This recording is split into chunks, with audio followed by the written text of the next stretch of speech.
Gas তো ফুরিয়ে গেছে, কোথাও খুঁজে পেলাম না। তাহলে দেখি মামুনির কাছে পাওয়া যায় নাকি। ও তোমার ফেভারিট বান্ধবী। দেখি তো। এ মামুনি বাড়ি আছিস? মামুনি এই আমি শিপ্রা এসেছি, একটু খোল না রে। কি হয়েছে গো? একটু খোল। কেমন আছিস? ভালোই তোকে আছি। তো খুব সুন্দর লাগছে দেখতে। দেখো সুন্দর নজর দিয়ে দিচ্ছ তো। না আমি বলছিলাম কি, আমাদের না গ্যাস শেষ হয়ে গেছে, সিলিন্ডারটা দিবি রে? এই গো না, আমি গ্যাসের সাথে পিরিত নেই ভাই। কেন রে বাবা, পয়সা নিয়ে এসেছি। না পয়সা আমার দরকার লাগবে না, আমার গ্যাস তোকে আমি 100 টাকা পাওয়া বেশি যাচ্ছে দেবো। না। আমি গ্যাসটা কি করে তোমায় দিই? বল না একটু ও শাশুড়ি কি বল কাঠ দিয়ে রান্না করছে, না কাঠ রে বন্ধু, কাঠ দিয়ে রান্না করে। গ্যাস থাকলে এই বল না গ্যাসটা দিতে। আমি বল দেবো না, দেখ আমি দেবো না, আমি গ্যাসের সাথে আমি পিরিত নেই ভাই। একটা আমি গ্যাস গ্যাস রান্না করে পাওয়া যায় নাকি?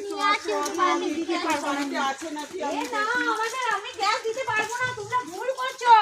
আমি দেবো না, আমি গ্যাস দেবো না। হাসি